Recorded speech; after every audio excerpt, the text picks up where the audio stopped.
guys, Nick here. You're listening to the official podcast of 4PlayerNetwork.com, a weekly live show about video games. We're proud to say that we've been at this since 2008 and have remained 100% independent since day one, and that means you'll never have to hear a sponsored ad on this show. So if you want to support what we do, all we ask is that you consider making our silly little show part of your weekly rotation. You can tune in when we record these episodes live every Thursday night at 8 p.m. Central Time on twitch.tv/4playerpodcast, all spelled out.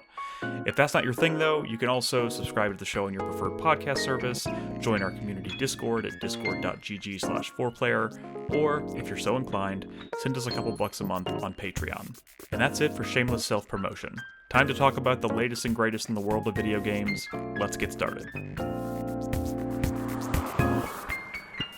All right. Hey, everybody. Welcome to 4Player Podcast. This is episode 878. It is June 18th, 2026. I'm your host, Nick Henderson, joined by Brad Simons. Worried I might be getting sick.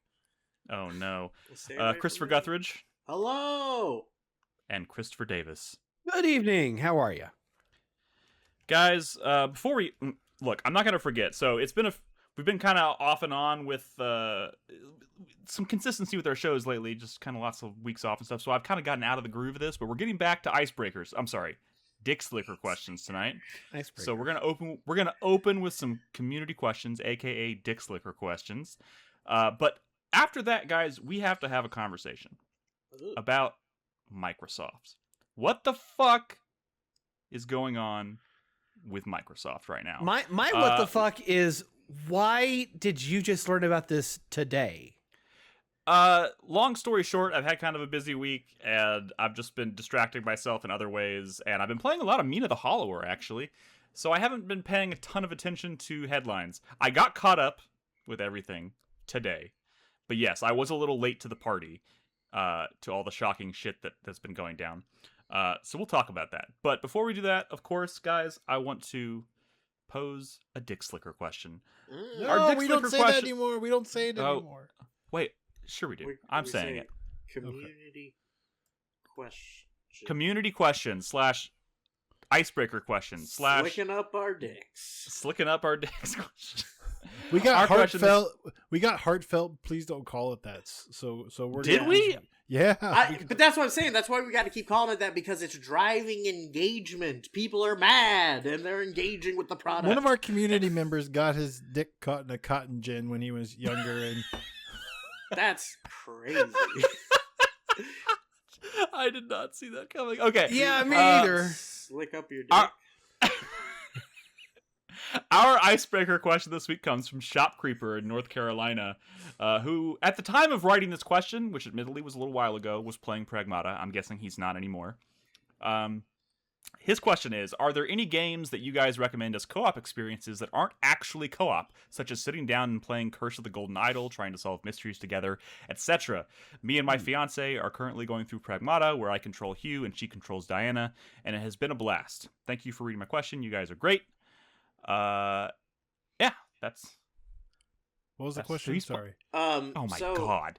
Lately, my roommate, his girlfriend, and myself, when they're around, have been co-oping, quote unquote, like hot seating Hades, and that's been a lot of fun because she never played Hades, and that's like his favorite game ever, right?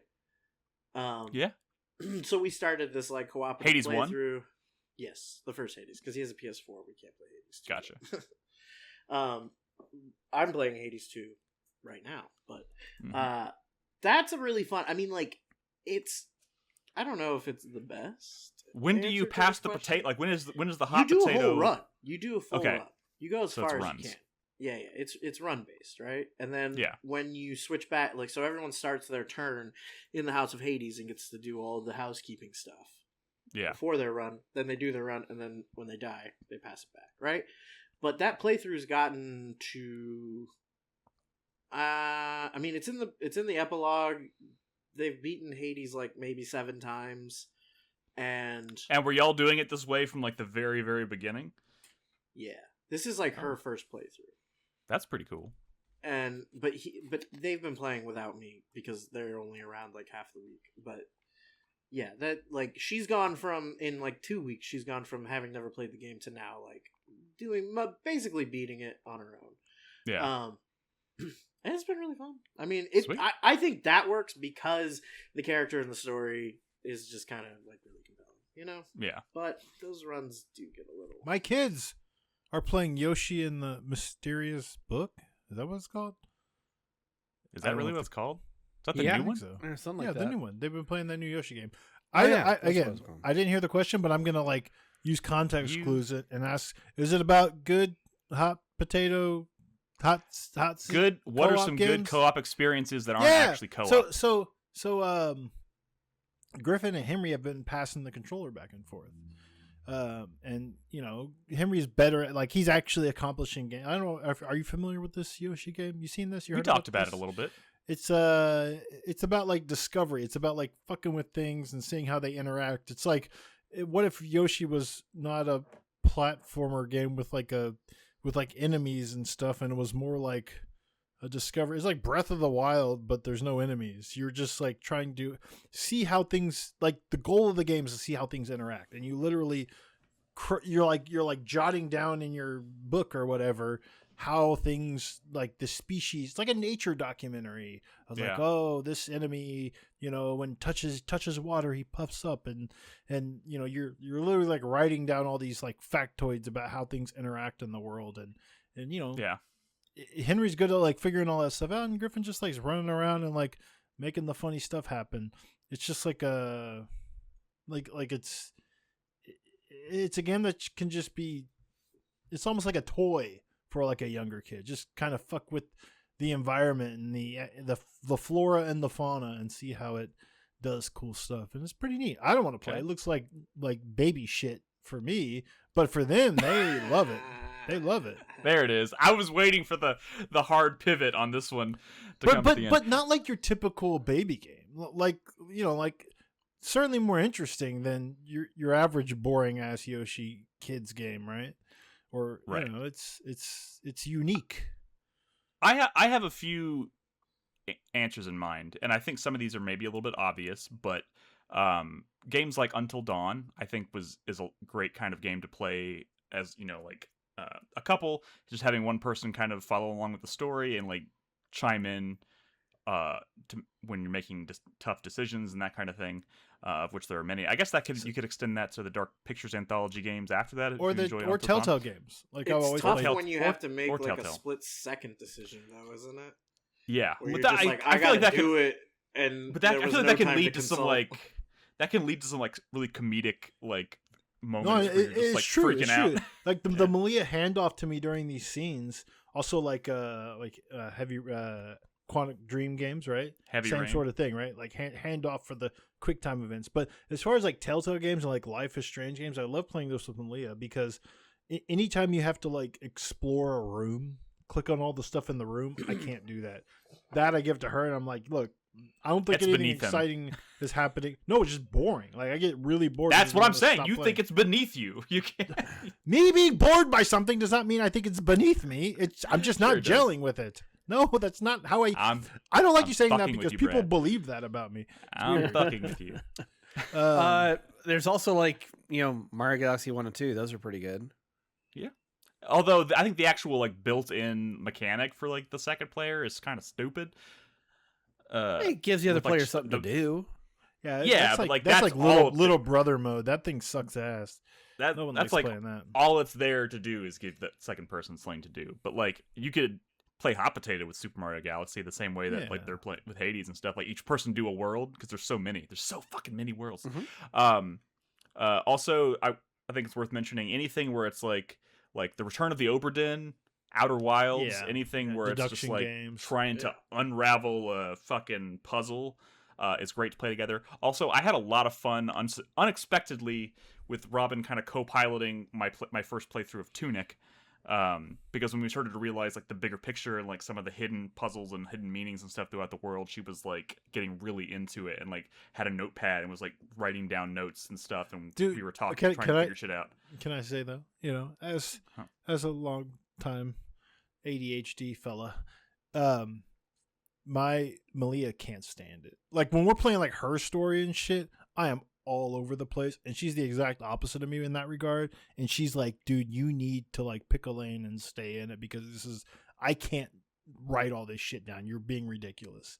So we like playing those games, but I have to like take a step back and let her start like, steering because she'll just lose her fucking mind. You have to be the co-pilot is what you're saying. Yeah. Gotcha. Any other answers you want to throw out there? We covered a lot of the good ones. Give some ideas.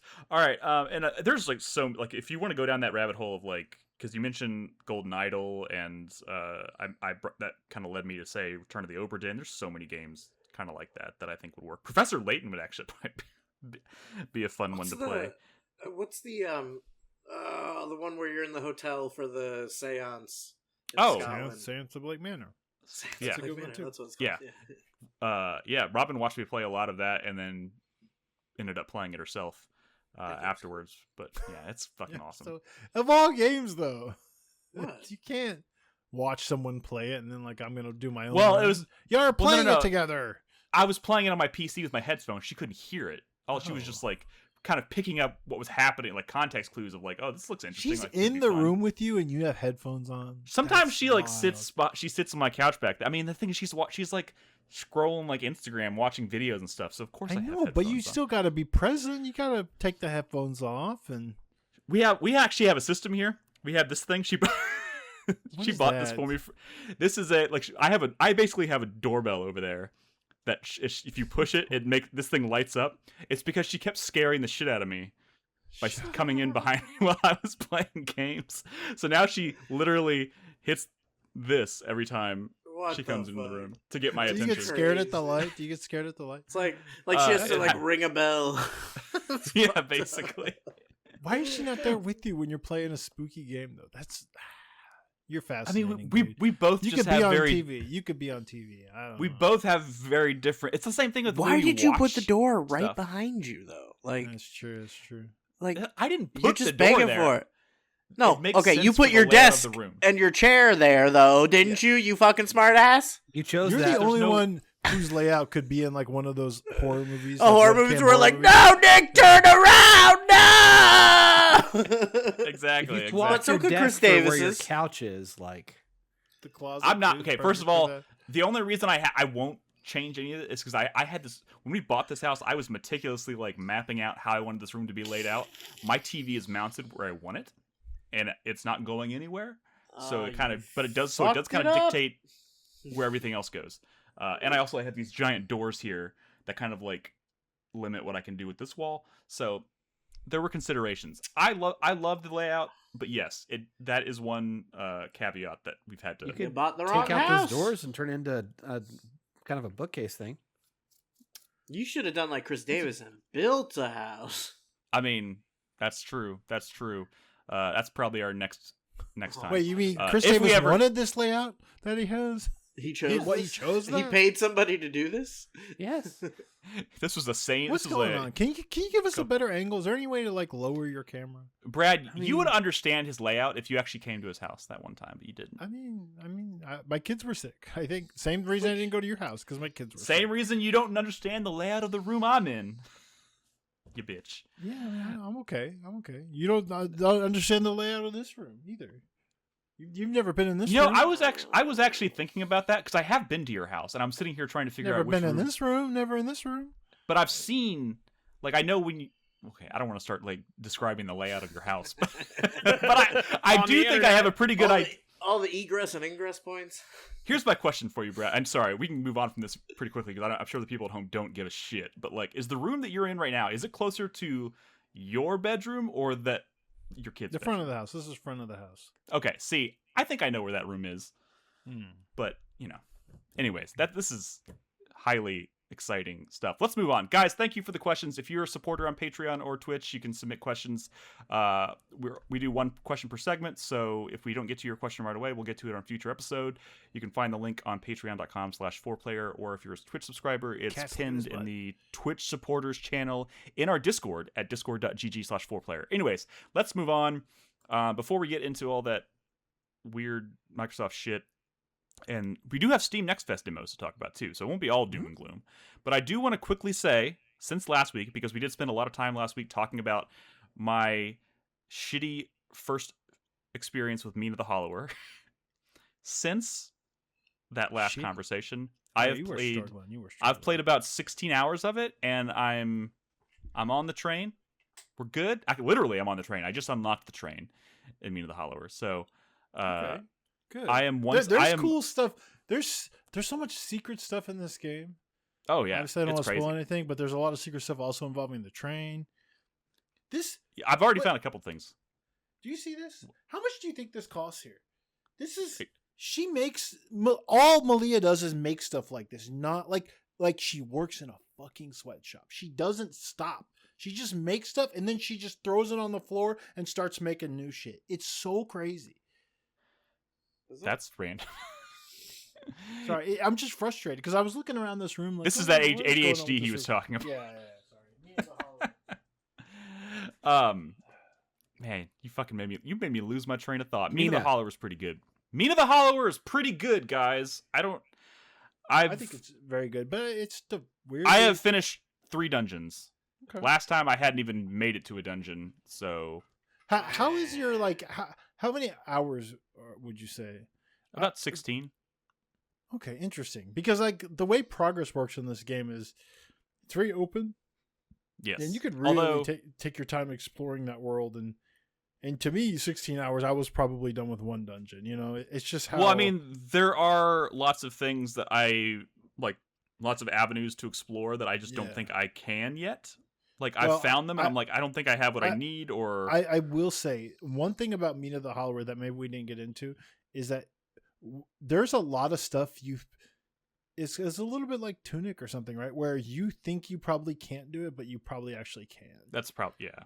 Which, also, it's cool to figure that stuff out, but I wasn't paying attention intentionally when you were talking about something having to do with the mirrors last week. And now I've gotten to a point where I've found several mirrors, and I'm like sitting there for like 10 minutes going, what the fuck do I do with this mirror? I know there's something. I haven't figured it out because yet. there's something you could do with the mirror that's very intentional, and it also confused me for a while.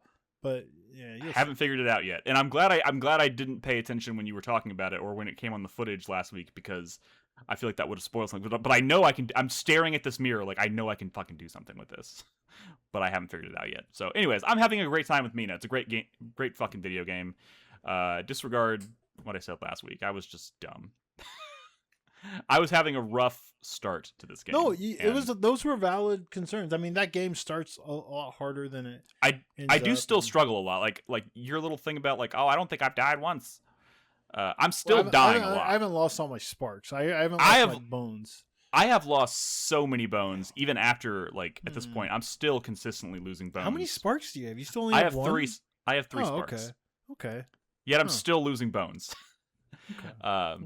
But anyways, it's a pretty great video game. You should consider getting like the other weapons that you can't. Have you seen? I have 4 weapons right now. Okay. I really like the battery gun, the one that's like a bat / gun. That's really good. And so you probably have the shield, I guess. The shield. I have the shield, the daggers or sword or whatever, and then I have the hammer. Okay. Yeah. The last weapon is really good, and of course there's upgrades and stuff. I'm on a boss right now that I can't. The Bone Beach boss. No, I can't even figure out how to get to Bone Beach. I was thinking about it. I started going towards the mountain peak because that's where it made it sound like I need to go next. And then now I'm fighting Thorn on this like ice plateau or whatever. Oh, and so you're that's even harder. I mean, you skipped. You're in the ice area. I mean, that's the direction I started going because I unlocked the train. It says I can't buy a ticket to Bone Beach. Okay. And I've been trying to figure out how to get down to Bone Beach. It's tricky. I remember it being tricky. Okay. But like if you proceed in the ice area, that's actually harder. I'll probably divert. That's not, okay. But anyways, it's open. Mina the Hollower, pretty great game. Anything else you want to talk about before we jump into the Microsoft conversation here? And then we're going to talk about some demos. Yeah. We'll talk about demos. Okay. I just want to get this out of the way just because it's fresh on my mind, and it's Microsoft. Yeah, it's a clusterfuck. So a few weeks ago, I mean, actually, a week Are ago, we 2 talking weeks about ago. Asha Sharma? What are we talking about? SGF? Well, it's a combination of things. At the end of SGF, obviously Microsoft, Xbox did their annual E3 quote unquote press conference thing, and depending on who you ask, I think the games they had on display were impressive. They announced some exciting things, and then it seems like within 24 to 48 hours after that, there's a lot of mixed messaging coming down from the higher ups at Microsoft and talking about Xbox's potential or financial longevity and things like that, and all kinds of conversations are talking about like spinning off Xbox into its own thing, maybe selling it off. Also, conversation about this has obviously led to like conversations about closing studios. They've been talking about it like it's a threat, right? Like they've been warning that this is coming. Yeah, and there's some big projects that are tied to big studios that were just recently announced that are being heavily discussed as potential closures. Ninja Theory being one of them. Ninja Theory literally just announced the third Hellraiser game, or not Hellraiser, Hellraiser during trailer talk. Hellblade game, Senua. And then within 48 hours, they're talking about the potential of closing that studio, which makes you wonder, one, did they even know that prior to the announcement? Is this game in jeopardy? There's already more reporting. The reporting says that Microsoft had already decided that they wanted to shutter or sell off Ninja Theory, and they green-lit Senua as an attraction to investors to purchase the studio from them. Okay, so did the developer know that? Yeah,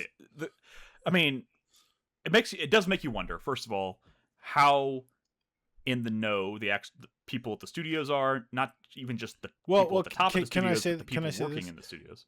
A lot of the reporting has been coming from Jason Schreier, who is dependable and we know has access. And he mentioned 3 studios that are officially like in this talks to be. They're either going to be shut down or they're going to be sold off or bought them or buy themselves if they can even afford that. Who knows, right? But like he said very clear, he was on, he's a YouTuber now. He's been doing his YouTube videos. He was on MinMax today. I think the episode came out and I listened to that. And he's saying that like there is more that he is not sharing, but he's sharing. It was Double Fine, Compulsion Games, and Ninja Theory. He shared those 3 because those developers know that this is happening. There are others that he knows about where the developer doesn't know yet, so he's not sharing that publicly. But there's also been there's been people within studios that we know of that have come forward saying that they're seriously concerned that they're on the chopping block. One of them being Arcane. I mean, they're all. It's gonna be a bloodbath. But the reason they're in this, like, none of this is gonna happen until July, right? Like at that's in a month. That's less than a month. Well, that's what Microsoft said because that's the start of a new quarter, and I think the negotiations are happening now. Yeah. So some shit's gonna go down in July, most certainly. But like, it's rough though. But like another studio being tossed around here, which is fucking crazy to me, is id Software. Yeah. Like everyone's on the chopping block. Like if id Software is being considered for closure, that just tells me that like the people that are as high up in Microsoft as you can go are just not interested in like the gaming sector anymore. Like it's they say literally the CEO of Microsoft is making fun of the gaming sector. Yeah, it's like literally saying like it's just we're just pissing money away. He's obsessed with AI and he's tired. He says it's Xbox. It's time for Xbox to put up or shut up and actually make them some money. They're not even hiding. And so if Microsoft becomes a company that only cares about stuff like Call of Duty and maybe like some of the other major like Minecraft and maybe like Halo and Gears and stuff, right?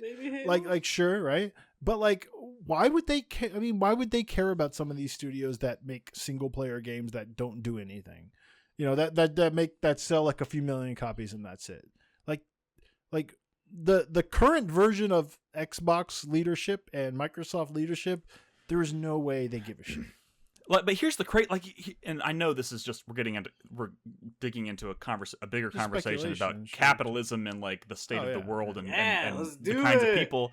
But like, Political I just podcast. like, don't tell me like that the people who are in the positions that make decisions like this are suddenly experiencing like a decline in their lifestyle. Like that they're genuinely worried about the state of Xbox. Like, you know what I mean? Like, are they suddenly a profitable company, but it's not making the 30% margins that Microsoft wants? Yeah, but who gives a shit? They're still some of the richest people on the fucking planet. Like, who gives a shit? Nick, you're absolutely correct. And also, the entire economy right now is propped up by this like 3 company exchange with like the AI data centers and like chip manufacturers, like you have to be in that cycle if you're gonna keep making money, which is all these psychopaths want to do, is make the line continue to go up, because everything in our society now is a bank or a casino or both. I was listening a couple months ago, or Sony shut down Bluepoint, and everyone was like, I can't figure this out. We can't figure this out. Like, why would Sony shut down Bluepoint? They make remakes, which seems like the easiest thing in the world. Easy money, right? Xbox but like, hold my beer. But now at SGF, everyone's playing this Tomb Raider remake, and what's the big controversy? That it's like they're heavily using AI, generative AI. They don't need Bluepoint. Bluepoint is too expensive. They're gonna outsource it to some studio that can work with AI to make their remakes. They don't need Bluepoint. To their defense, because their claim is that they're using AI, generative AI, in prototyping stage, but everything in the final game is handcrafted. That's what they have to say right now. I know, but like it is one of those things. If you say it and then somebody finds out that you didn't, it's going to be a fucking thing. No, because like we're getting past that point, and it's like mainstream's not going to care anymore. Like it's if they ever did, right? Like we're getting like the. Everybody Expedition who has 33 degrees now have used AI because of and AI. and it won all the awards in the world. It like we're getting past that point where it's like that, where developers are actually scared of what the response is going to be. Yeah, it's scary and it's sad, but we're getting past that point. Nick, do you have coworkers who just don't even chat GPT shit? Dude, of it course. is a problem. Yes. It is a problem. That is how a large percentage of the population is living their lives now. That's how these people are getting degrees now. Like, at a certain point, people aren't going to care about AI anymore. Like, I don't know, man. I think it's more likely we are going to end up in a world where this kind of thing becomes normalized to a certain degree. Like, you maybe can't be too flagrant about it, but people aren't going to push back on like a second-rate Xbox studio making a game with AI. Like, it's going to be a situation where if you want to continue to enjoy gaming, you're just going to have to understand. If you want to continue to live in this society. Yeah. Like, on a much bigger picture, for sure. Which, what choice do you have, really? Like, you could go die, I guess. Like, I'd rather not. But there's no ethical gaming. To bring it back to Microsoft, capitalism. it's crazy to me that there's conversations about, like, I don't even fully understand the ramifications of this, really. So I'm kind of talking out of my ass here, but like, everyone's throwing around this term of like spinning off Xbox, and I'm like, what exactly does that mean, and why does that do anything for Microsoft? If they're spinning it off, that's what Bungie did. Bungie went independent. They bought themselves. Are you saying Xbox is going to buy themselves? But then no. Like Saudi money or something, or like an angel investor steps in and buys it, like probably private some kind of quiet money. Like instead of like a recognizable like game publisher owning them, they're just going to be Xbox, but they'll be like funded by some Korean company or some Saudi company or some So what does that mean Chinese for the home company. Console? It's Xbox, not Microsoft. It's just Xbox. There's no more Microsoft Xbox. It's just Xbox. But what does it mean in terms of there has been and this is me legitimately just asking because I know this stuff is a bit over my head, but like there was a conversation today. I was listening to Digital Foundry and they were talking about this whole debacle, and two potential like possibilities were discussed. One which being they're spinning it off into its own thing, and the other one being selling it so that it's no longer tied to Microsoft at all. And I'm sitting here going, what exactly does that fucking like? What is the difference there? Like, spinning it off into its own things is being discussed as if Microsoft is still involved somehow, but they don't. Microsoft would like be the like. Why are you asking why Microsoft like their main... would want to be a part of that? Like why they would want to lose Xbox? Yeah, but still be like associated with it.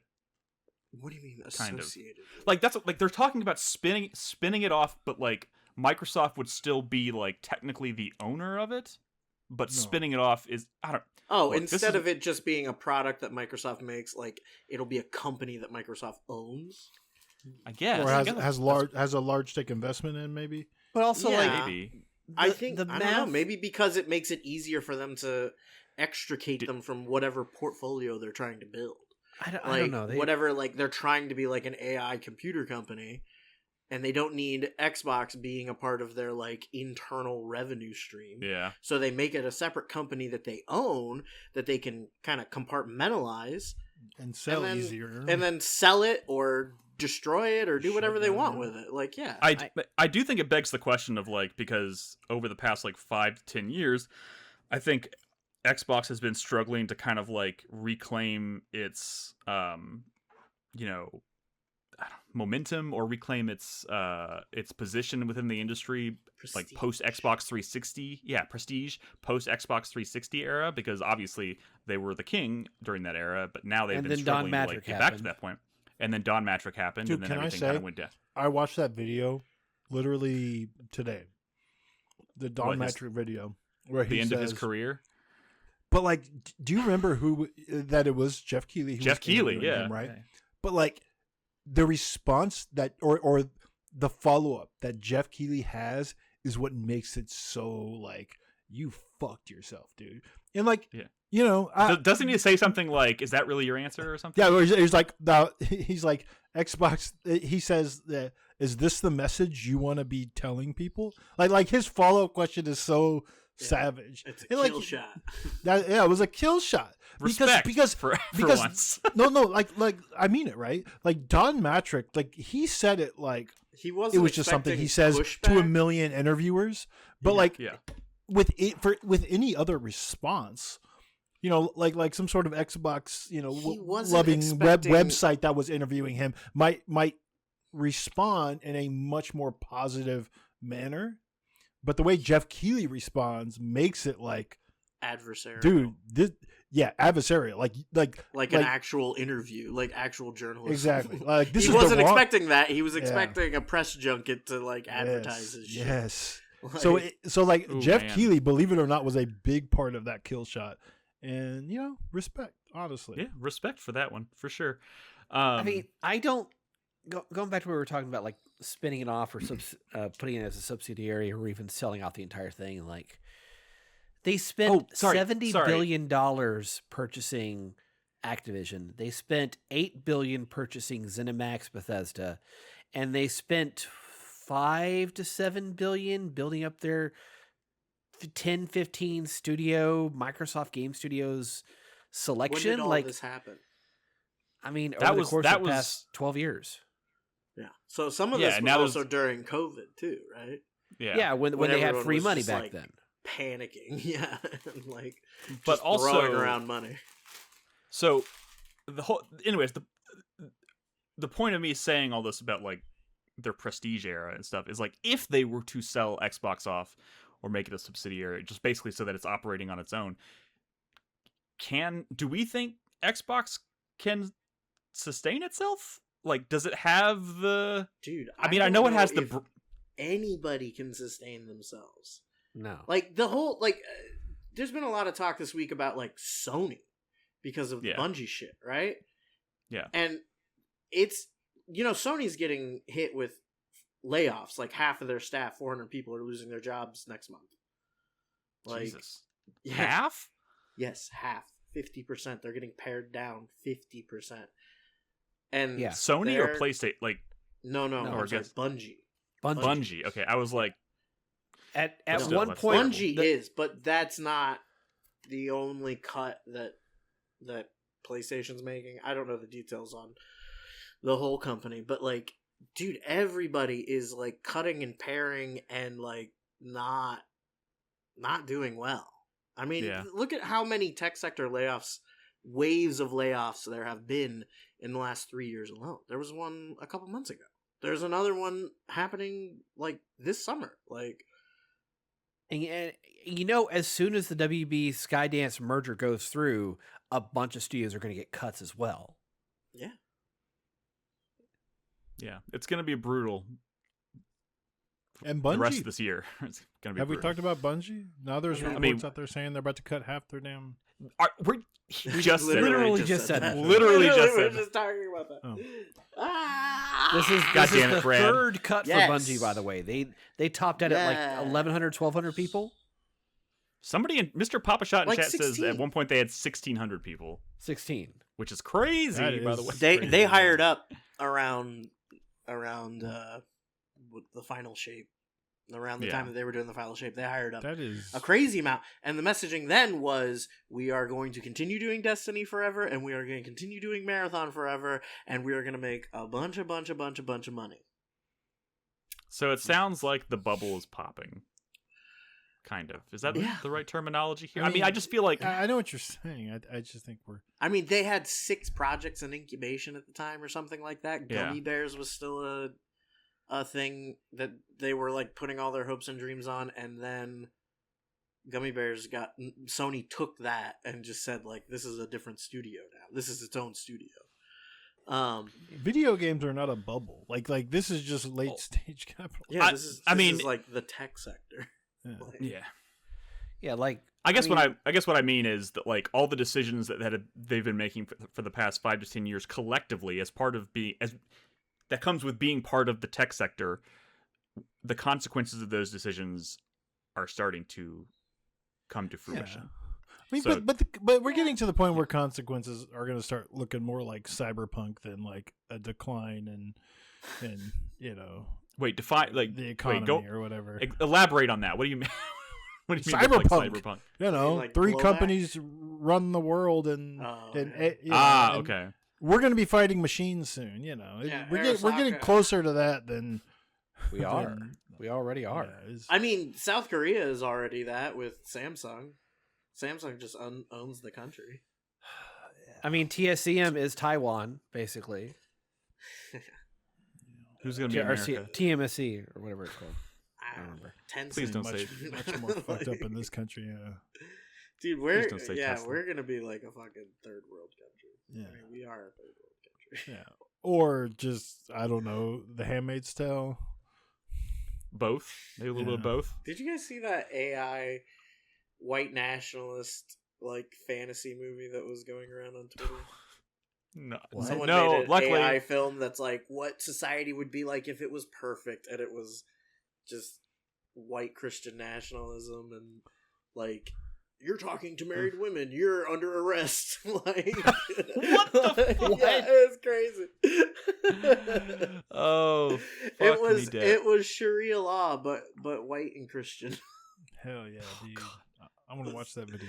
It was like You know, full on I Taliban shouldn't be America.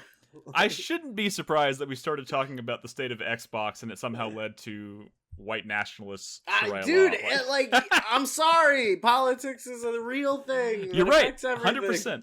100%. Like, 100%. So, with that said, let's move on to happier topics of conversation.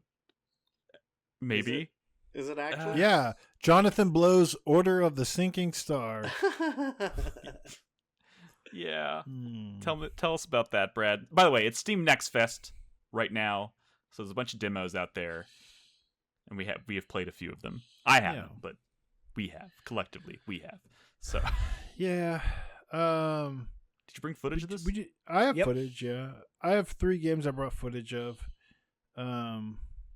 This is one that I definitely want to find time to play because it's going away, I think, on the 22nd. But, Jonathan Blow was out there saying that there's more content in this demo than most puzzle games out there, which, whatever. I mean, he sucks for a lot of reasons. It's not like, it's not even like, he sucks because he's pretentious. No, he sucks for like serious reasons. Is he really litigious? Like, no, he's not litigious. He's just very sexist and he's problematic. He's problematic. More than remember problematic. that time he just sucks. He's racist too. Well, you remember that time we had him on our podcast? Yeah. What? What? No. We platformed him and had really positive things to say about We him. hated Gave him Jonathan access Blow to our giant before audience. anyone, and it was because of a bit.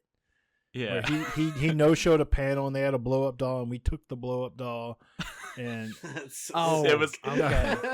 and it sat at our podcast desk for a while. I remember the doll. Yeah, the only reason we Yeah. hated him is because, like, on that panel, like, at the time, we didn't even know, like, how sick some of these people were, but it was, like, the people who, like, who were at Playdead and at, like, they were, like, the luminaries of, like, early indie prestige space. games or whatever, right?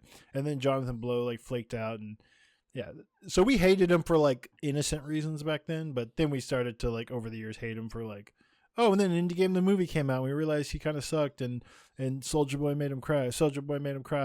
But now he's just. But then he started saying shit like, well, women are born to not like tech as much as men, or some shit like that, or just dumb shit. Man, right? I'm really glad that I played The Witness before I And knew he said Braid. that. Well, that's and the thing. Braid and The Witness are really good. Wait, games. was it? They're amazing Jonathan games. Blow or Phil Fish who said the fucked up thing about Japanese games? That was Phil. I think that was Phil Fish. Oh, that was yeah. Phil Yeah. Fish. Yeah, but Our other problematic fave. yeah, but he disappeared completely, which That's true. He made That's good. fine. He made He's- good on the promise to go. he's away. And you know what? Probably- Respect. Yeah, he said, "Fuck you! I'm not making Fez 2 anymore." I'm canceling But production. He was I already bet he's working. been making games under like some other guys, probably, right? Because he said in Indie Game the movie he'd kill himself if he couldn't make games anymore, and he's Maybe still he's alive. just a fucking miserable cunt. Who knows? Like, Yeah. Jesus Christ. What the fuck? That word has not made it into our show very Go many ahead times. and beep it. I'm sorry. Nah, I'm watching a I'm lot not of gonna British television. Unless Chris Davis wants to write down the timestamp, I ain't gonna find it. Nah. Anyways, he and some other puzzle designers made a big block moving puzzle game, and let me tell you, like at an initial glance, like booting up this game, watching a trailer, like this doesn't have like the pop that I think The Witness. Braid and The Witness had. Like I think Braid and The Witness have like very visually Striking, yeah. visually striking like art styles, but also just like vibes. This doesn't have that. Not immediately. I think the art style is like whatever. I think it can be a little confusing too when you're really zoomed out, and I think zooming out is a big part of the game because I think a lot of the revelations in terms of like how this block pushing puzzle game is going to blow our minds, like a Jonathan Blow game probably should, are going to happen with like the way the world is connected in like ways you're not even expecting. Like when you boot up the game, like there's very like distinct 4 different areas, like in the 4 cardinal directions that and you even see them like very clearly like broken up, and he's talked about it how they're eventually going to start like if you go north, it's like you're starting kind of your own game, and I'm in the north section right now, and in that section you have like these 3 different characters that are have different block inner powers essentially.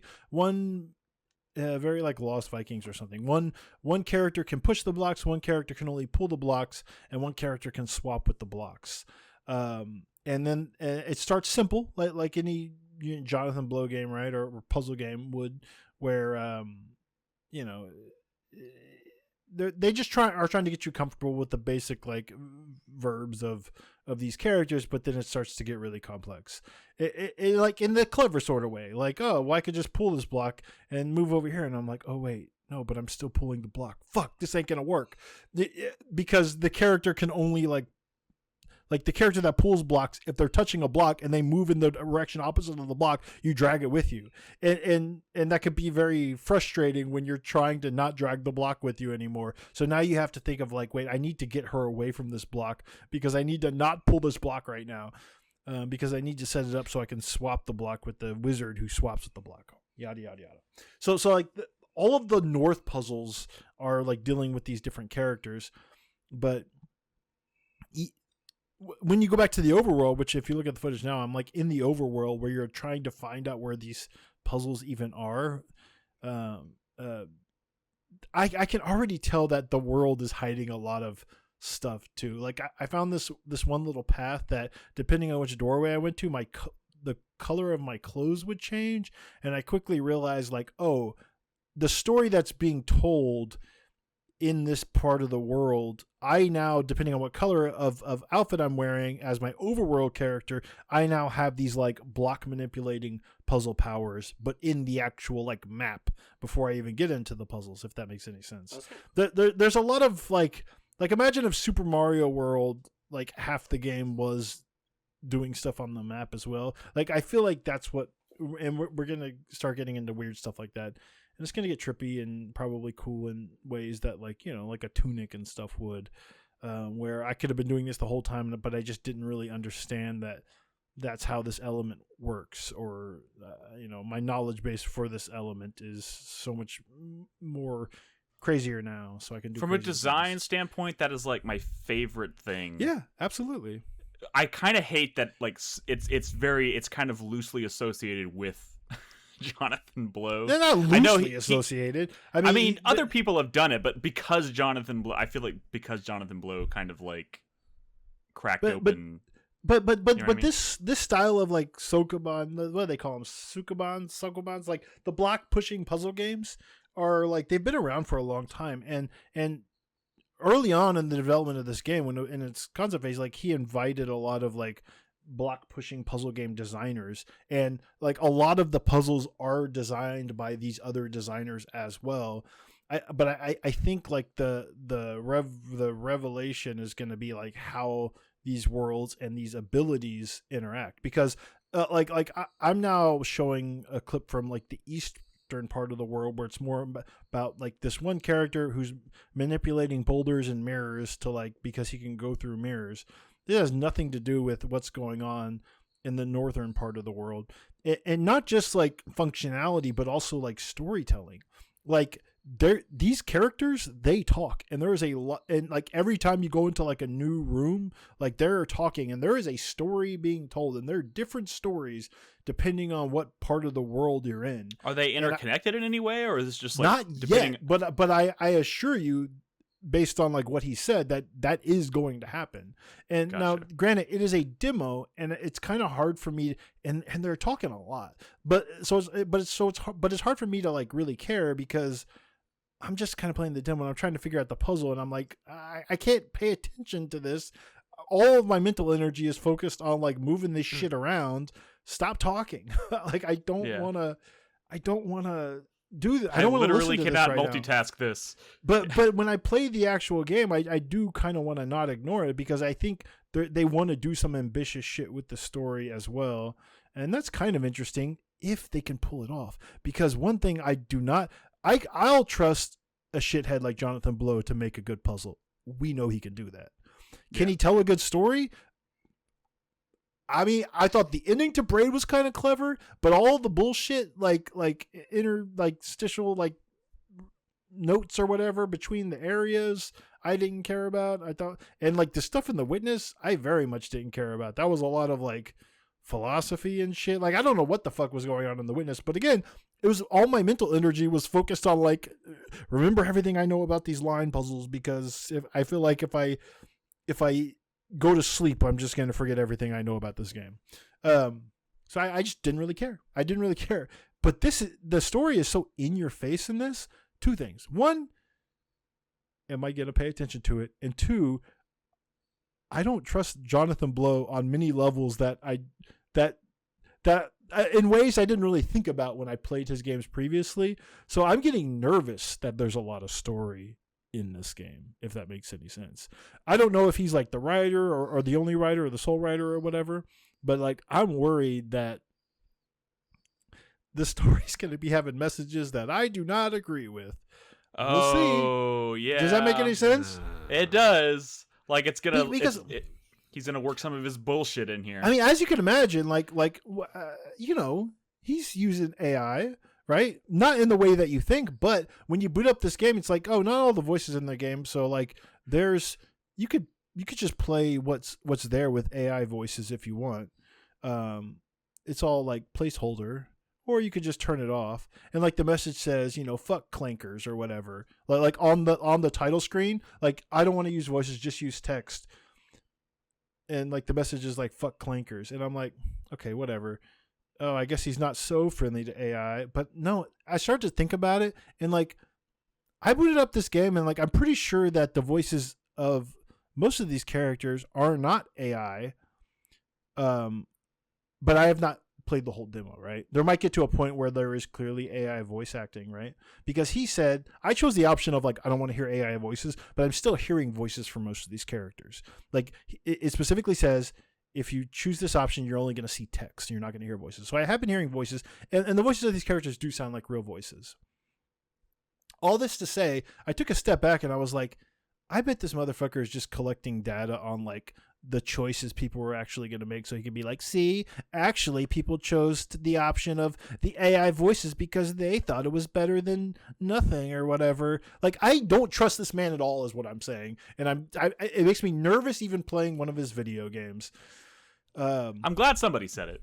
But I love The Witness and I love Braid. Yeah. But I was a different person back then, and to me, Jonathan Blow was a different person back then. But I'm a different person now, and I know he's a different person now. So I just feel really uncomfortable. Now, maybe just pirate this game. You don't have to support this asshole. I know there's other like puzzle game designers working on this game, but Jonathan Blow sucks. He does. I don't know. He does. But I mean, you're seeing some of this shit. Everything is a minefield, though. Everything today is a minefield. But I will say, like, I don't know if this thing pops as hard as like The Witness did. I mean, it did not immediately. Like The Witness grabbed me. Yeah, it felt like immediately unique. Like when he said, like, I'm gonna make like an insanely deep puzzle game, and all you're gonna be doing are drawing lines on a grid. Everyone was like, fuck you. What are you talking about? That sounds so stupid and boring. And then it blew everyone's mind. And so I'm putting a lot of trust that this is going to do that. But where it is now, it is just like slightly like difficult and kind of like busy block pushing puzzles. And it's not hitting the same as like Braid immediately did and The Witness immediately did. I trust it's going to get there, but it ain't there yet. And I kind of don't love the look of the game either. Is this game still coming this year? Is this he says game? Yeah. Jonathan Blow says like without a doubt this year, but it doesn't have a date yet. Yeah, and the demo is going to go away on the 22nd. I also counterpicked it because I didn't think it was going to come out, so I'm dead. Whatever, but I've been dead in fantasy in our league, so I mean, really, the person you have to worry about is Crispy. I as someone, and we'll use this. We've officially transitioned. We're now talking about transitioned. Critic. I know enough about Fantasy Critic to know that I look at Crispy's roster and like I don't see a path for anybody else to win but him. He's gonna have to really fuck up, but he only has like 2 slots left. Y'all let him get Rayman Origins or Rayman Legends retold. Dude, the original game is like a 90. And I've played it. It's incredible. Yeah. You let him get a remake of it. Sick. You let him get a remake of it. Didn't he spend like $22 on it or something? As he should have. But y'all should have too. Y'all should have too. I don't know. So I don't know. Unless Half-Life 3 comes out and GTA gets delayed, he might lose. You mean he might win? No, he might lose. Oh, I'm saying okay. Like Half-Life 3 has to exist and come out. And GTA has to get delayed. Yeah. I don't think he has a game under an 85. And like most of his games have come out. We're officially switching gears. Okay, let's talk about other demos. Chris Davis, what you got? Okay. Got some games. Sorry, I was showing Fantasy Critic for a second. Okay. We're doing a little hot potato here. Okay. I want to talk about what I think is the cool game with Steam Next Fest. There is a prologue demo for the 1666 Amsterdam. I don't know why I was thinking the order. And there's a good reason why. I mean, yeah. This game, I think this might be pretty fucking cool. Okay, there is some controversy around there. Yeah. I hate to go from one controversy to another. Also, there's more AI controversy with this fucking game, man. Oh, yeah. I don't know enough about. I'm sorry, I don't mean to burst your bubble, but like that's all people can talk about right now. All right, well, everyone's looking for something in AI to get angry at. No. I don't blame them, but also like we don't know the context. Anyway, this thing is pretty cool. This is from Patrice Desilets. He is the guy that was the director for Assassin's Creed 2 and Brotherhood. In 2011, he got fired, I think, from Ubisoft, went and started Panache Digital Games. The first game he worked on that he announced was it was called 1666 Amsterdam, and it looks so much like Assassin's Creed that Ubisoft fucking sued them into the ground. So they had a hard pivot, and that's why they made Ancestors the Human Odyssey, which that game is still fucking cool. People should really check it out. So he's gone back to it. He's reworked it in a very different way where it feels much more legally distinct. This game feels like it's designed to be two different things. It is one half Assassin's Creed, but with magic. Okay. And there's very little of that in this demo. This is a prologue, right? This is a prologue. This is like 25 minutes of like narrative corridors. You're not going out into an open world map and doing stuff. It's not telling you much. It's setting tone and it's setting up a interesting story. So it's got that one half where you are a member of a tribe from the 17th century around Amsterdam of witches and people like that. And so you do that. And then there's a modern day aspect in which you play as this woman who is trying to find out what's going on with her dad and whether he disappeared or he's sick or something like that. They're not really clear. The way they're playing out connected to what happened in the past, yeah. Well, that's connected with, and I'll get to that. The way they're playing out her section in the game really reminds me of Eternal Darkness. So I think what it is, like what Assassin's Creed was with the modern day stuff with Abstergo and all that, is that in between these set storyline beats, you go back to the present and you are playing as her and you are doing puzzle room stuff and research and trying to figure out how to use magic. And it does a lot of that kind of like, oh, I want to fuck with you a little bit. Let's mess with the environment. Let's do quick cuts with the cameras and odd sound effects that catch you off guard, things like that. That's in this demo. So the demo is consistent of three parts. There's this starter area where they just introduce you to the controls and you play as the witch from the 17th century. And she goes to do kind of a ritual around a tree with a bunch of cats and other people. Second part is the daughter in this room researching puzzles and trying to figure out how to decipher a magically protected letter. And you figure out how to do it. She figures out how to cast a magic spell to decipher the letter. And then you go to the third part, which is this very, very, very linear kind of narrator direction for like what happened to her father. And it's just him walking into a hotel with his girlfriend, and you start walking through the hotel. He's narrating the entire time, and then things start getting a little fucky, and they start getting a little more fucky, It's like a little more like Eternal fucky. Darkness fucky is what. Yeah, like Eternal Darkness Okay. fucky. And he gets to their hotel room. He sets up for a ritual that she wanted to do with a bunch of mirrors around them. She comes out. They get laid on the bed, and for some reason, They get laid. Hell yeah. Oh, yeah. Yeah. It is. You got the cuck chair and everything. Yeah. doing the whole thing and then for some reason, his soul goes. He becomes a cat, and then he's suddenly transported back to the 17th century where the witch was performing her ritual, and he becomes the familiar of the witch. And that's where the demo weird. cuts. Okay. I mean, it's certainly. I mean, it's got some interesting threads there. Yeah, and Like, you're playing is as the this- cat, is- and you're doing things, and yeah, it's. Can I ask, does this feel like that this is going to turn into a real full video game anytime soon? I want to say it's probably a next year game. I don't think they're gonna. I don't think. What this is the this full year. Well, version it's of definitely this not a game? this year game. Is the full version of this game more of this stuff? I mean, I mean, the as way they're doing as the I trailers, the understand way it- they're talking about it, it sounds like yes, it is an open world assassinations with witches and stuff like that. While you switch back and forth to the present, where it's the girl doing her puzzle deciphering. When you describe it like that, I can definitely see, because I was a little confused at first. I was like, how is this being confused with Assassin's Creed in any significant way? But like, obviously, now that you've described it, makes a little more sense. One more question. You don't have to answer if you don't want to. But now they've gotten rid of this Abstergo, it's not even the same anymore. Why is this prologue at 51% on Steam? Mixed. Is that what it's at? I mean, Yeah. is that really what it's Why at? why are people Damn. not enjoying this?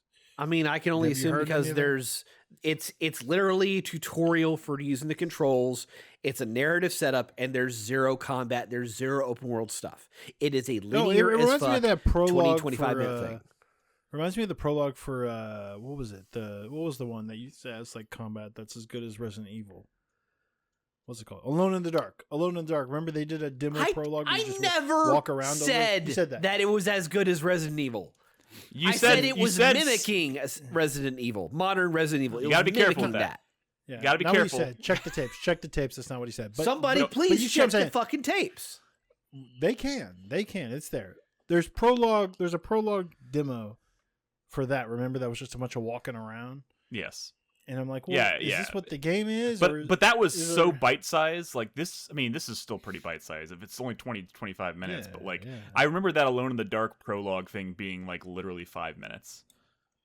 Maybe I'm wrong, but Well, I think it anyways. was about 20 minutes, but yeah, I mean, it's like I- this sort of stuff. one, if to kind of talk about the reception on Steam. One, I have a feeling it's to some degree it's probably getting review bombed because of all the AI shit, which is That's definitely- probably very that's not true. that's not what I'm seeing. I'm It's people second are of all, just- I just Do don't you think this trust style people on of the demo. internet? well, they're not saying it's because of AI. They're saying it's because of other stuff about the game. I think if it was about AI, they want their message to be known that they're downvoting it because of AI. I do don't also think they think give there a is shit. something to be said about just this style, this approach to doing a demo for a game where it technically doesn't even give you a taste of what like the bulk of the game is probably not looked upon fondly. I mean, it's cool, but like when you have a new game like this and you're saying it's all these things, but your demo doesn't show you any of those things, it just shows you like more linear narrative stuff. Mm-hmm. Probably just saying it's not the boring. best look. It's weird. I mean, it seems like kind of I mean, I like this, like the kind of the setup you've given sounds really cool, but like from going into it wanting to get a piece of like of the game itself, I could see how people might come out skeptical. But anyways, that's neither here nor there. This is probably Yeah. next year, if not further away. And I'm sure there will be, if they're already doing a prologue demo, I'm sure there will be an actual like demo of the open world shit at some point. Oh yeah. Can I do a quick and easy one? Oh, sorry. I was going to say, Nick, I think you might want to play through this. If anything, just like the tone setting that they're having with this. It's. Oh, it definitely looks like Nick Slop for me. I mean, So, I've I've shown you nothing in this footage as far as like what the rest of the demo is. I just showed you one. I can carve out 25 minutes to play 1666. Yeah. So anyway. I got a quick one I could do real quick. Crispy, people in chat are saying they can't take me seriously when you have that picture of my feet. No one's saying that. What do you want me to do about it? Yeah, I should have done that. You're the one that put your feet on the internet, Nick. Free. It's true. You should For play. free. You should play the. Would it be? What's that game called? Do people want to see my feet? Is that indie game? Would that make it better? The slice. Yes. Motor slice. Motor slice. Yeah. This character like, there's a clip going around of like. Is there footage of this? Oh, it's pretty good. She sticks out her foot, and then like the camera zooms in, and the button prompt goes smell feet, and then you sniff. Yeah, you got to see it. Motor Slice. It's like a real indie game, but it like wait. I thought it was just like a platformer, but then there's like a weird foot thing going on. Is this not the demo you were going to talk about? Are we just talking about feet now? He should talk about feet. Oh, Yeah. okay. All right. Motor Slice came out like this month or whatever. Okay. I thought we were talking about Motor Slice and then a demo of Motor Slice, and then you were We're talking about Blood Dungeon. Roll Blood that Dungeon, beautiful that sounds footage better. of Blood Dungeon. This one will be pretty quick because it's pretty easy to explain, even though I've played a lot of it. I guess this demo officially part of Next Fest? What's making me sad is that there are very few demo reviews for this game. I don't know what makes a successful indie game anymore, but this is Vampire Survivors. Very explicitly. God damn it, you lost me. Oh, I've seen this. Okay. Vampire Survivors meets, some people say Spelunky. That's a bit of a stretch. It's a Vampire Survivors platformer, like side-scrolling platformer at the same time. Oh my god! So that you're sounds like hell. You're jumping around and climbing around, but it's from the creator of Nidhogg. Whoa! Yeah. So like, yeah. So it feels good to move around as you would expect from the creator of Nidhogg. Now he this is a solo, like Nidhogg 1 and maybe 2 or whatever. I guess 2 he kind of spun up a larger team, but like Nidhogg 1 and 2 are much smaller projects. Last year he shipped a game. He grew his studio or whatever, and they shipped Wheel World. That was published by Annapurna, like the bicycle open world game. Wheel World, Ghost Bike, whatever. Yes. Y'all remember? We're with you. No. But after that project, he was like, I want to get back to just doing like a solo thing like Nidhogg, and he threw together Blood Dungeon, and it's coming out I don't know, sometime this summer, I think. And it's really fucking fun and addictive. Like most Vampire Survivor like games are, but adding in the wrinkle of like you have to get around, but it also like feels good to get around because I don't know, this dude knows how to make games where it feels good to get around, and like he's got kind of a recipe here that works. It's a bullet heaven? It's a bullet heaven. But like, you can't just like some bullet heaven games, some Vampire Survivors like games, you're just kind of going with the flow. You're moving around, avoiding the waves. This is just a game that makes it a lot harder to avoid the waves, right? Because you're jumping around, you're climbing on things, and you have a lot of like stuff to climb on and whatnot, but I haven't actually gotten past like the boss through this on this map, so I don't know if you can unlock another map in the demo. I know there are others. The game, like, this is the full version of the game, but it has a lot of the stuff locked out for the demo, which kind of bums me out because I just want this full game to come out because I want to unlock more of the stages. But it's hard. Like it's actually quite difficult, and it has like a lot of like the meta progression that like a Vampire Survivors has, where you can get some like permanent upgrades with the currency like between runs. But really, this is such a Twitch based thing. Like the only way you're going to be successful at this game is to get good moving around these environments and the jumping around. And they do cool stuff, like some doors that you go through will immediately close behind you, and they're like timer doors. And because like a Vampire Survivors game is like all about not getting swarmed as you're getting more powerful, that can pose issues. You can come across locked doors that you find the keys for in the environment, but all that stuff's randomly generated. Even though the map layout isn't really like that different from run to run, like the types of enemies that can spawn, like the chests that you find in the world, will only spawn in like certain places on the map, but like it's random as to where they're going to appear. So it's all about kind of like coming up with routes and like figuring out how to get to the different chests or the spots where the chests are to kind of get more powerful, like a Vampire Survivors becomes. I hear like some of the SGF people were playing it, but they had kind of those other stages unlocked, and apparently there's some cool stuff going on with those stages. But it's not that deep or complex. It just feels good to move around, and this genre is very addictive. So I'm excited. I love the character. When and there's other characters you can unlock too, like this little flailing man. Another dude in this. It sucks because when I sat down to record, I've been playing all this all on my Steam Deck. But when I sat down to record, it doesn't have like cloud saves, it's just a demo of like a small game. Yeah. So when I sat down, I was like, I had nothing unlocked. So I was like, oh, I'll do a run real quick, unlock some stuff. But like, so a lot of the characters that I've unlocked in my Steam Deck version of the game, I don't really have here. But like, they're pretty cool. It's auto firing, right? But it seems like it's firing at the closest enemy. Is that what it's doing? It depends on the weapon. Like Vampire Survivors, some will target.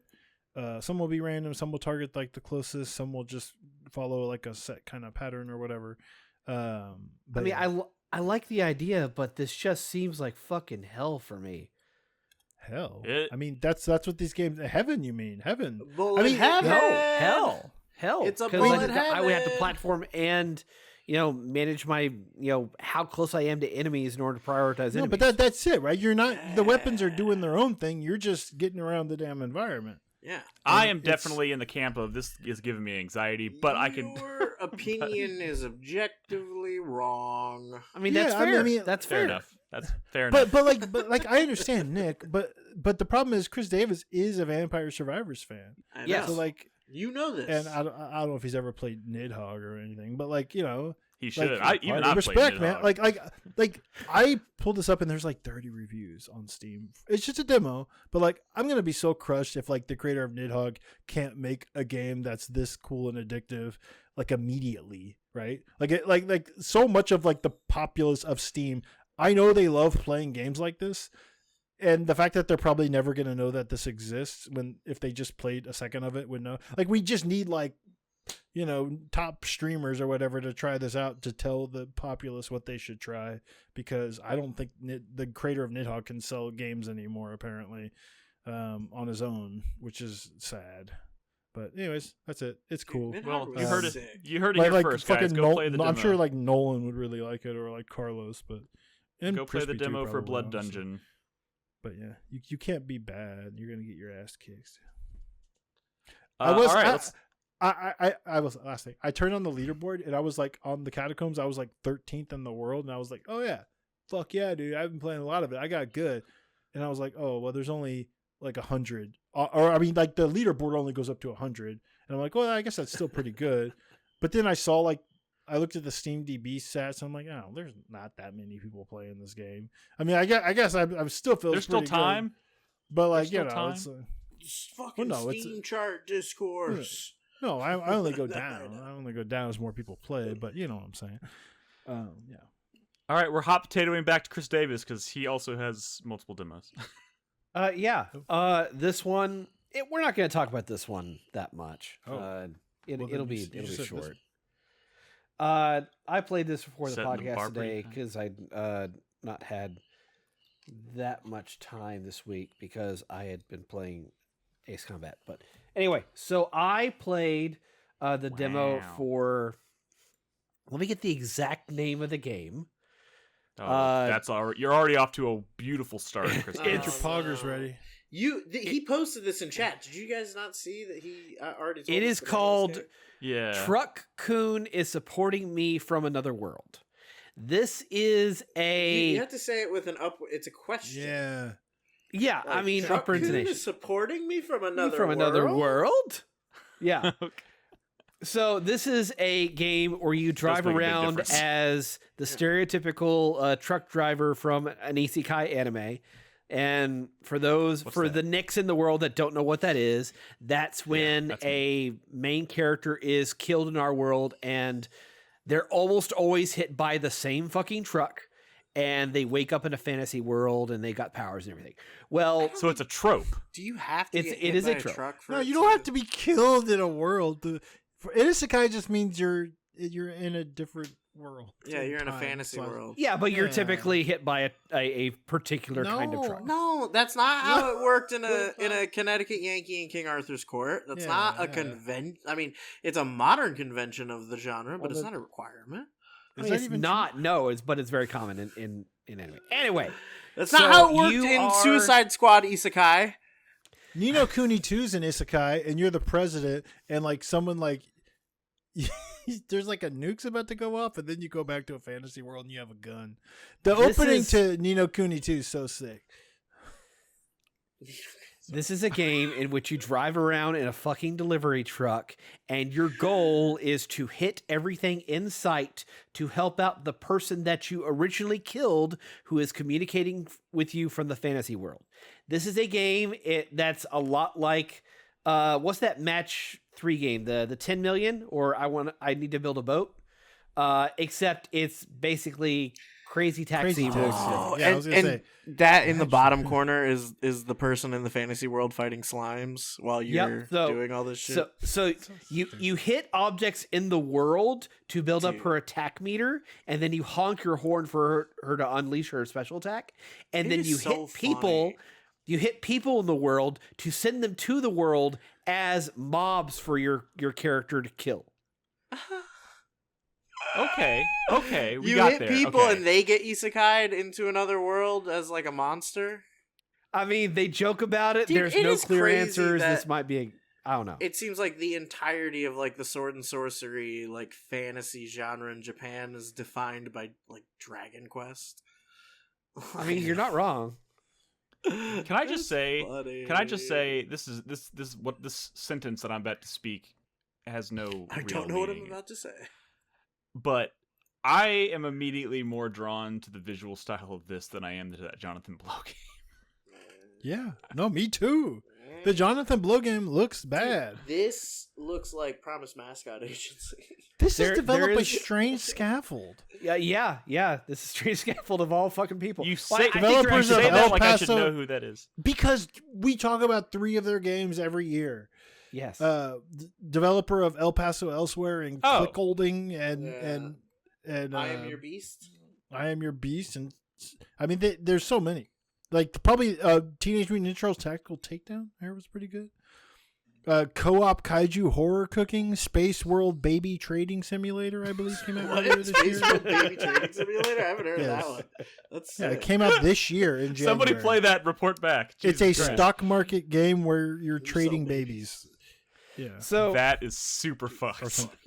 So I have described the core loop, but it evidently goes deeper because there is a heat meter for the police coming after you. The more people you hit and basically send to another world as mob yes. monsters. So you have all sorts of abilities to like side swipe and boost into them and send them flying with car physics, and it's just kind of fun. The music's a little monotonous, but I like the loop that they're trying to set up with this. Looks fun.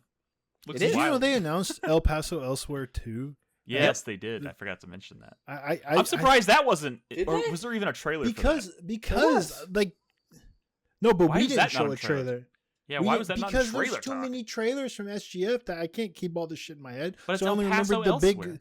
Yeah, but the these showcases that happen like outside of the major ones, they're just filled with dozens and dozens and dozens of games. know. I can't put all that stuff in trailer talk. You just like it doesn't even stand in my head. There's too much. Tis true. Tis true. Looks a little cool. It looks cool. Of that I have no doubt. So yeah, I'm looking forward to this. I had no idea I got when it one comes more. out. I got one more. Hey, real quick, what's the name of the game again? And say it correctly. Truck-Kun is supporting me from another world? Okay, I was like, I feel like I don't like the the way begin- you're saying when you started to say it, I was like, he forgot the question mark again. But then you somehow managed to make it sound like a question again at the very last second. So, good for you. All right, Brad. There's always a lot of punctuation. Virtue and a Sledgehammer, which probably coolest title for any game this year. Really, honestly. Wait, what is it? Virtue and a Sledgehammer is the name of the game. Okay. And It's a game where This is a destruction simulator where you're. Oh shit! It is. It's a vibes based destruction simulator. Oh, Is this it's like a like? No. Because oh my god. No. I mean, because it's a very because of the way you control it. Movement based, like. No, actually, It's not. It's like the actual like gameplay. This is a walking simulator where you have a hammer basically, and there is destruction, but it's not like you're not like Red Faction Guerrilla like taking apart buildings in strategic ways to get them to fall just the right way. No, you just it's it's like a metaphor for her like trauma or some shit, or not a metaphor, but like she's angry and this is a story game. It's a vibes game, and I wanted to play the demo because I don't know, the developer seems cool. There was like a doc. MinMax did a like studio visit. There's a studio from Spain. They made have you heard of the game called Mini Knights of Whisper, where this young lady's basically her whole life was built up to this one moment where she has to like shoot an arrow and like light this pyre, and the whole meaning of her life is gonna be based on whether she makes this shot or not. And it came out last year or 2 years ago. Anyways, I'm waiting for like finish. Like now you're on did the. she I'm on the whip hook. it? Like, did she not? What happened? Yeah, tell us now. that you got to play the fucking game. No, the game's not even damn it, It's Brad. all about that one fucking arrow shot, and all these expectations that are put on her. And She's stuff. like that guy from Game of Thrones who like missed the fucking lighting the. Well, You know I what don't I'm talking know. about? Yeah, no, I know what you're talking about. But what I'm saying is, I know what you're talking about. What I'm saying is like that was a very like simple game that was like centered around like this one very singular thing, and it told a really cool story. And this feels like that too, except you have a sledgehammer and you can destroy things, and there's robots and you're destroying them too. I Mostly like 'cause all you're of that. angry and you're traumatized and stuff. But it's a vibes based story game that has just a lot of style, and the destruction almost seems incidental, but it feels really good to hit these fucking clankers. Yeah, I don't know what else to say because it's a demo, but this absolutely feels like a game where you need to play the whole thing to kind of get it.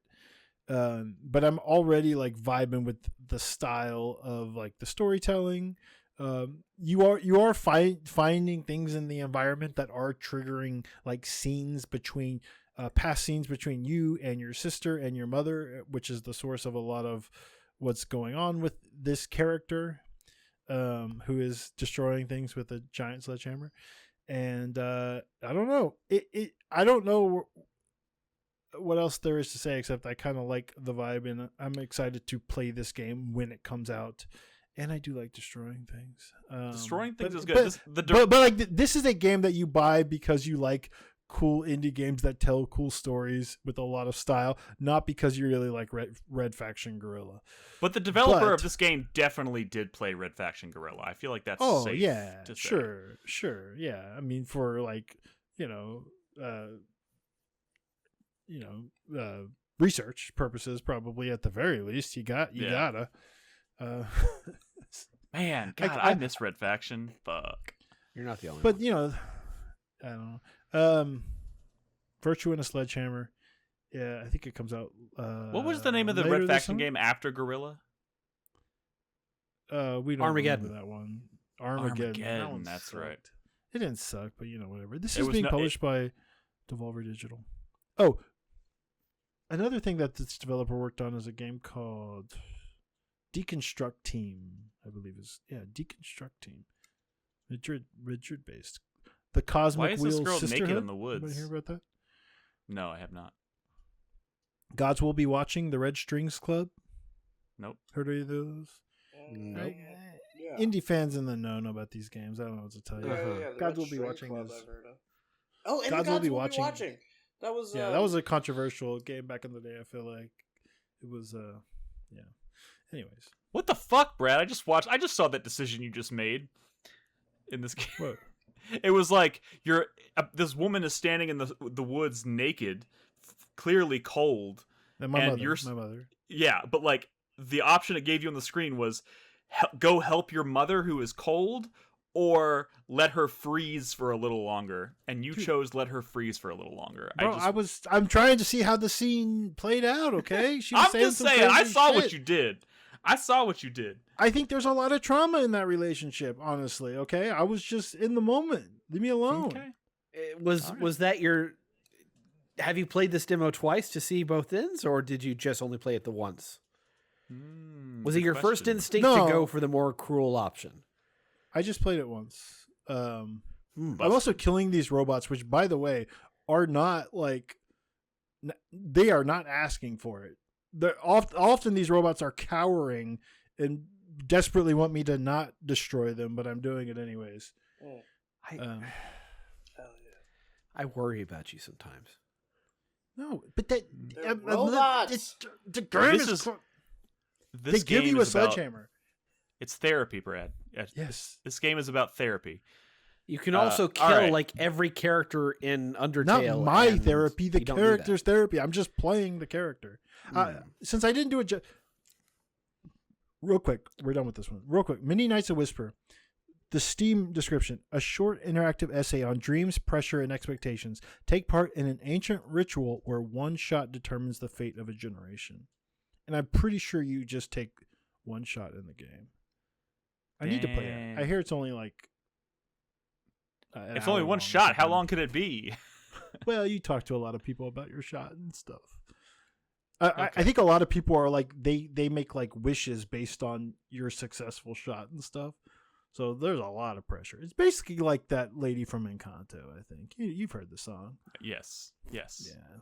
Absolutely. All right, what else do we got demo-wise? That's all I got. I'm done. That's all you got, Chris Davis? Oh, that's it. All right. Well, then let's go ahead and wrap up this episode with the 4-player minute, shall we? Yeah, let's do that. All right, Brad, take it away. Final thoughts for the week. No, what? You got to vamp a little bit. You got to do one more a dick rubber. Oh, Sorry, I mean, we've been. That's also the wrong. Okay, well, you know what? Fine. Since we haven't done one in a little while, I'll do two. We're normally doing one per segment. This is a 1-segment show, but we're going to do a second question. And our second question this week comes from. Okay, hold on a second. Here we go. Popular Advantage from Minnesota asks, who at the time that he wrote this was playing Assassin's Creed Brotherhood. Says, have you ever thought about pulling a Nolan and moving states? And if so, to what state? Canada. I mean, that's not a state. Yeah, at this point, if I'm considering moving, it's not going to be to anywhere else within this country. Yeah, I have actually considered moving to North Carolina. North Carolina, okay. I could stand the Pacific Northwest. There's a few cities like Durham or no, actually. I always Charlotte. forget, and I do feel bad about this. Is Ed in North or South Carolina? Ed moved? Yeah, he moved a while ago. Yeah. I forget which Carolina. He's in one of them. Anyways. You know, I always said if I moved somewhere, it would be probably like Oregon or Seattle. You got Oregon and Seattle money, huh? Interesting. Yeah. Not a whole lot of people have Seattle money. The trip that my wife and I went on to Oregon was like one of the best vacations I've ever had. It was fucking beautiful. What's the last bad vacation you've had? Like, I never want to come. Yeah, well, like, I'm never coming back here. This place sucks ass. Well, I'm not gonna say that because if I go somewhere, it usually means I'm visiting someone. I don't know. Oh. So no. I mean, I've had a lot you don't want to go back to. No, I mean, this is gonna sound. No, I'm not letting you trick me into saying something I'm gonna regret saying on the internet. He was about to say as if that hasn't happened. No. I mean, I'm just like, I've been to places that I could see why some people might say that's not a vacation destination I would want to go to. But you know, I had a good time. You worried you might get judged about your vacations? No. My wife's family is from Wyoming, so I've been to Wyoming a few times, and there's just Wyoming not a lot sucks. there, but it's beautiful. One of the most beautiful places I've ever been, actually.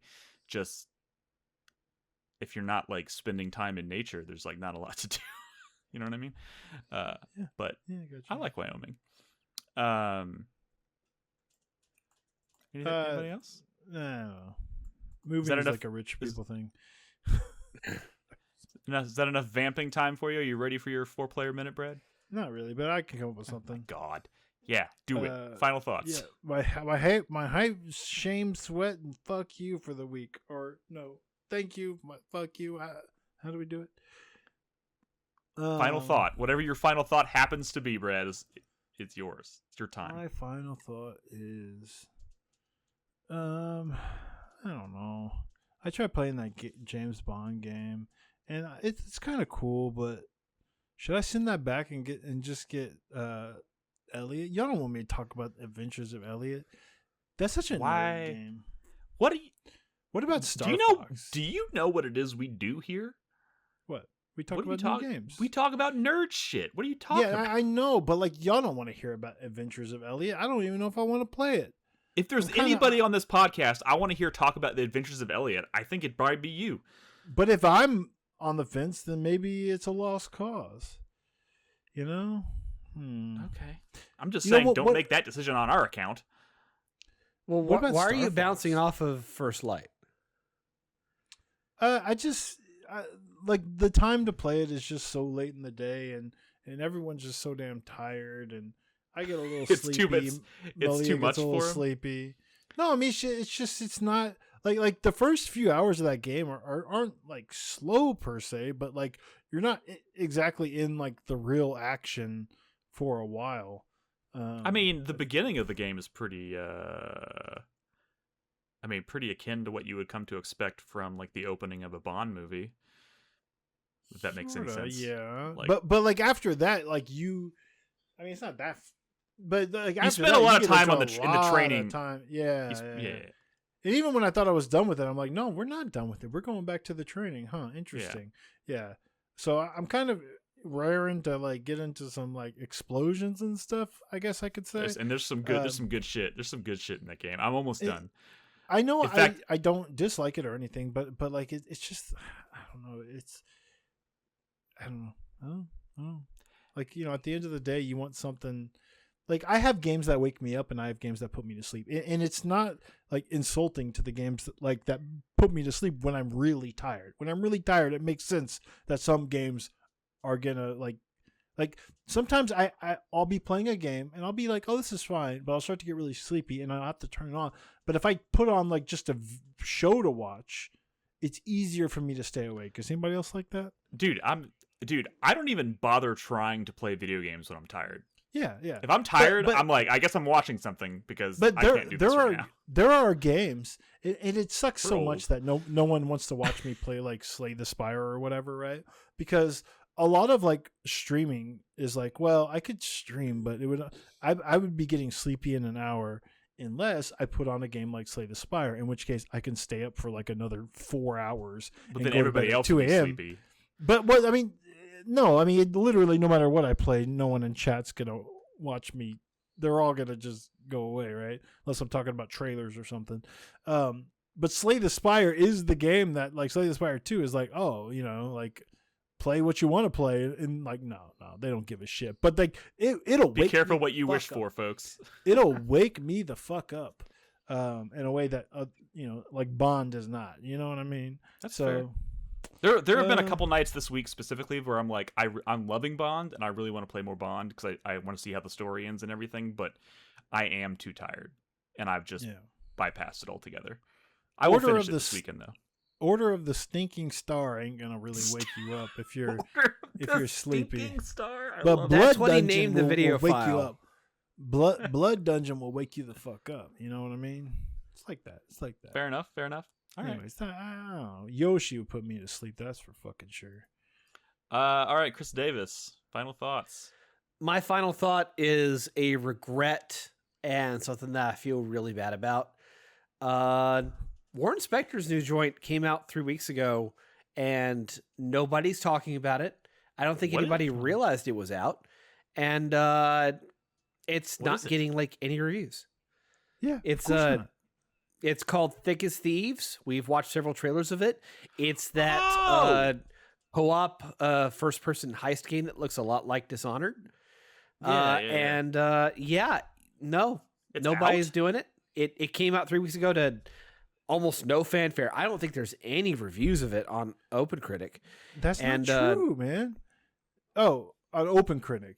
On Yeah, OpenCritic. but on like SteamDB, there's like, it's not like. So this is not a full game. It was $4.99 and it was like one level, right, or something like that. Like it's not like a full game. But like there's 857 reviews on Steam, which is certainly not nothing. I think maybe the price helped, but I've seen these days. I'm seeing When indie you say games it's with, not like, a full game, it's a $5. Like, are you saying the entire thing was intended to be that small in scope from the beginning, or is this just the well, beginning? they of something? plan to do more depending on the success. Maybe like Oh. it almost feels like they're doing one level at a time, almost like a Hitman or something. Maybe is the idea, but I imagine it might have to do a little bit better to keep that going. But Why? maybe not. That makes me wonder, why would they not just do early access? Yeah, that's the question. Well, And they never did it. because that's not like a. That's not gonna solve the. I mean, it's so hard out there. Early access is not gonna solve the problem either. I think they needed some of this money, for like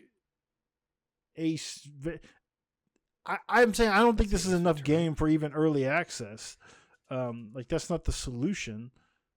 The solution is, let's see, had a peak concurrent of 1,100 people. I've seen far worse than this.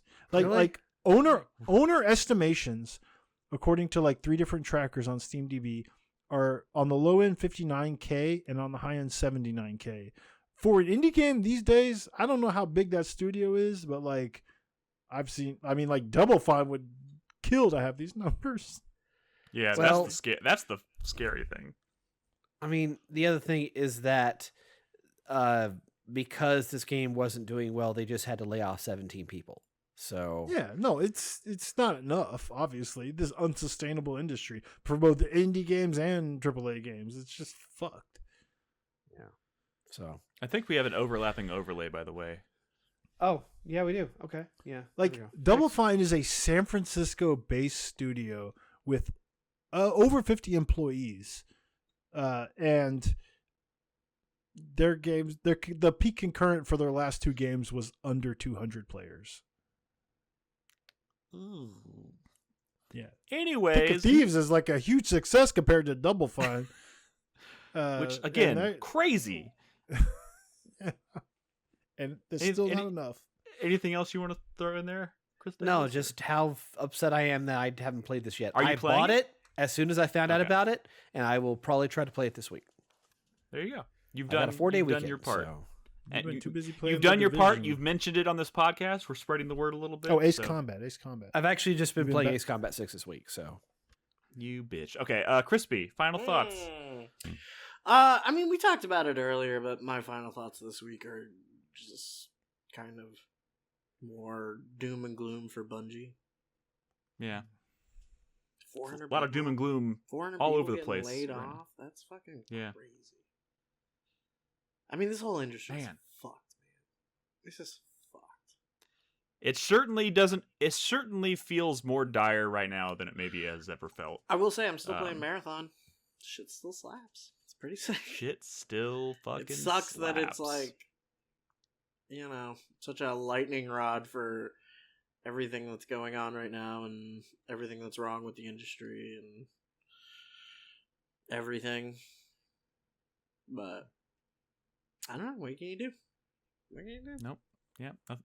What can you do? It seems to be I kind mean, of the. there's Just things stick you your can do. foot up in the air. It's that tends to feel like the general like vibe I have about everything right now. Is You got like a fucking- sock tan what the going fuck? on that leg, by the way. Yeah, I know. My wife pointed that out to me. I'm not entirely sure how that happened. comes from Yeah. wearing Um, socks all the Fun, time. man. Huh. Yeah, but like I'm not. But like it looks like a ring.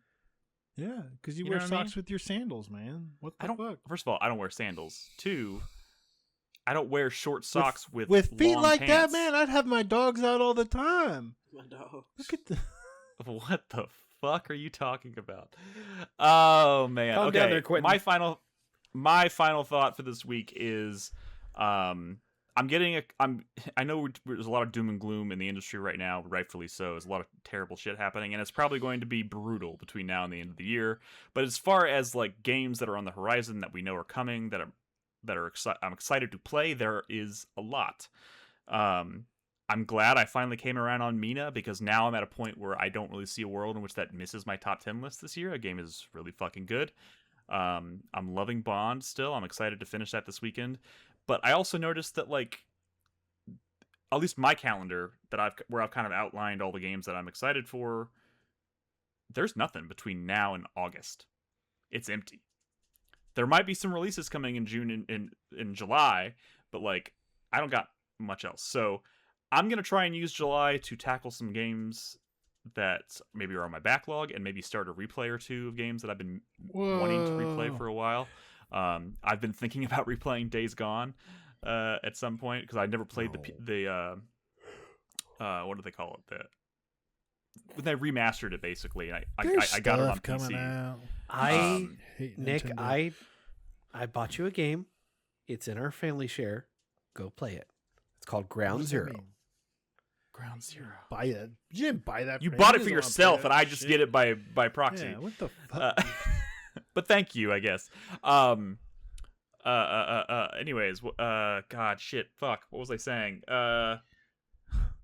It is all like Nintendo stuff coming out this summer.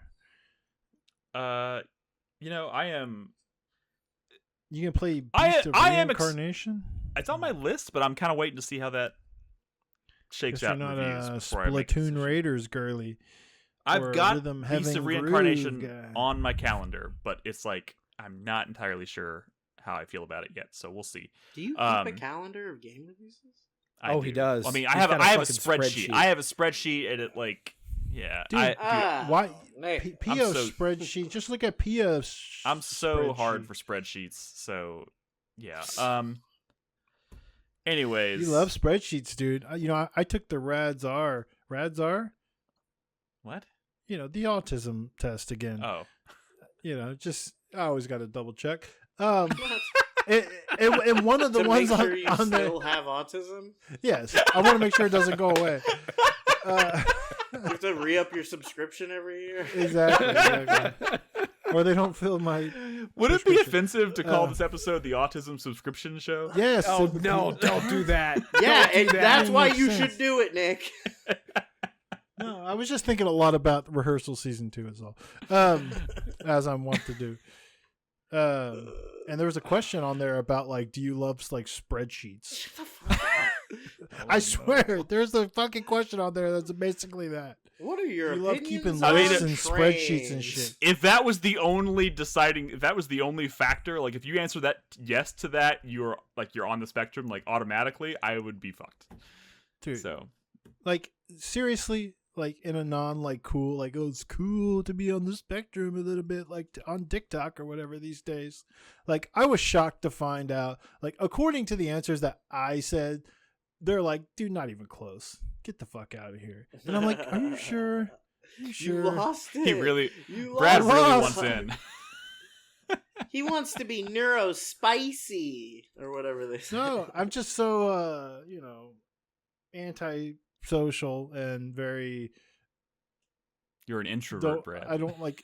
No, I'm more than an introvert. I mean, I have like social anxiety. I don't like talking to people dude, and you're stuff. just kind of a fucking weirdo dork. That's not, Exactly. We don't have to medicalize it, like. But the question, we don't have to the questions are, pathologize it. the questions are fucked up. The questions are like, I'm like this now. I was like this when I'm younger, or I'm like never like this. And I'm like, well, I'm never. Like, there's no like. It isn't one of those questions where you can do like sometimes or most of the time or just a little bit of the time. No, it's like. Did you they're overthink the framing of the last question? And they're very like. Oh shit. They're too self-aware. I don't know. You just take it. Just take it. Just take it. Just Just see take what the kind of questions test. there are. All right, Learn something. guys, we have reached the end of our show. Thank you so much for hanging out tonight. And we'll be back next week to talk about the world of video games. Hopefully, there'll be some better news for us to discuss next week. But No, brace absolutely yourself. There will not be. There will Brace not yourself. There's going to be some Yeah. more bad news coming. But I do think I speak for all of us when I say that we hope anybody that's affected by all this, I hope they land on their feet. I know it's one way or the other, it's going to suck. And I wish we didn't. I wish I could. We didn't have to keep saying this. But anyways, our thoughts go out to those people who are affected, and we'll be back next week. And in the meantime, we hope you will join us in Discord at discord.gg/4Player. You can find all of our podcast episodes on your preferred podcast service or on 4playernetwork.com. And in the meantime, everybody, be good to each other for the love of God. Have a good night. I fucking lost it. I don't know what I'm saying. Be good to each I'm other, tired. play video games, and good night. Be good to each other, play video games, and good night. Thank you. Thank you, Chris Davis. Happy Pride. Happy Pride. Thank you. Happy Pride.